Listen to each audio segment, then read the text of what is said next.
नागपूर प्रदेशाध्यक्ष चंद्रशेखर बावनकुळे यांनी सकाळी 7 वाजता मतदानाचा हक्क बजावला। त्यांनी युवकांचा उत्साह पाहून जास्तीत जास्त मतदान करण्याचे आवाहन केले। मतदान करून त्यांनी युवकांना लोकशाही प्रक्रियेत सक्रिय सहभाग घेण्याचे आवाहन केले।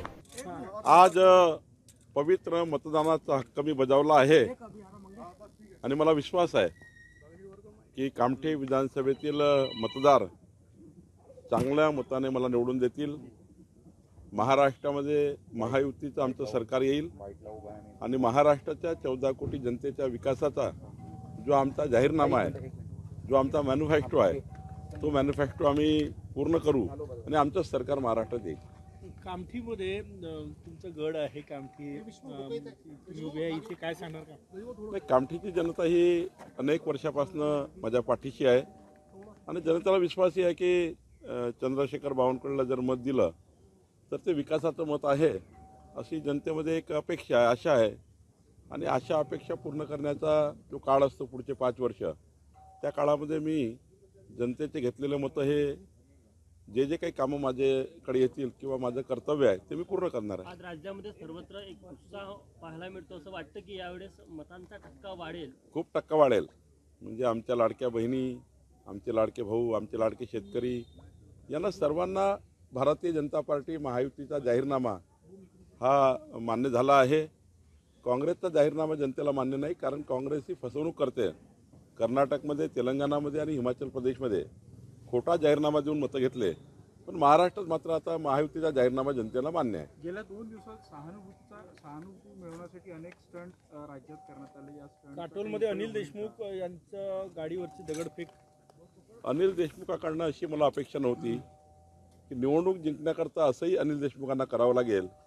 काल पोलिसांनी पूर्ण खुलासा केला, त्या खुलासामध्ये आपल्याला कळलं आहे की अनिल देशमुखांनी निवडणूक जिंकण्याकरता आणि सहानुभूती मिळवण्याकरता जे काही खेळ केला आहे तो खेळ त्यांच्यावर बुमरँग झाला आहे आणि काटोलची जनता ही चरणसिंग ठाकूरांनी भारतीय जनता पार्टी महायुतीला निवडून देईल असं मला वाटतं आहे। आज सकाळी देखील त्यांच्या कार्यालयाकडून काही पत्रक तुम्ही खोटे जे ते वाटले गेले भाजपकडून, अशा प्रकारे एक व्हिडिओ त्यांनी टाकलेला आहे। नाही, ते आता पिसाळलेले आहेत, थोडे त्या ठिकाणी पायाखालची वाळू घसरलेली आहे। मला असं वाटतं की जिंकाचं जिंकू नाही तर हारू, पण अशा पद्धतीची स्टंटबाजी कशाला करायची? आणि अनिल बाबूंनी या वयात तरी असं करू नये असं मला वाटलं। खरं तर त्यांना काय बुद्धी सुचते मला माहीत नाही, पण मागच्या 2 वर्षापासून अनिल बाबू हे वेगळ्या पद्धतीने सहानुभूती मिळवण्याचा प्रयत्न करत आहे, त्यांचा त्यांना लखलाभ आहे। Thank you sir.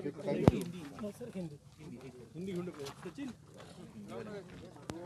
आपने मतदान किया है, क्या कहेंगे? और इम्पोर्टेंट चुनाव है बीजेपी के लिए, महायुति के लिए भी। आज विकास का महायज्ञ है और इस महायज्ञ में चुनाव के इस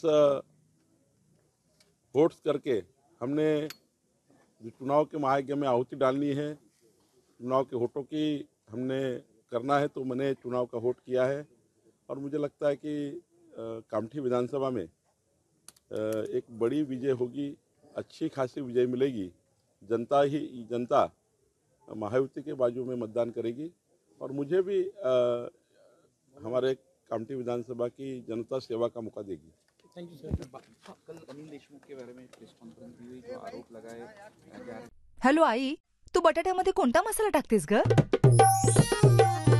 वांगी बटाटा असो की मिसळ, तर्री तडका मसाला ढेमस जी चव बनवितो एकच नंबर मसाला, सगळ्यात हा फेमस जी गोडा मसाला जी, नाव हाय सुरुची गोडा मसाला, डोळे मिटून निवडा।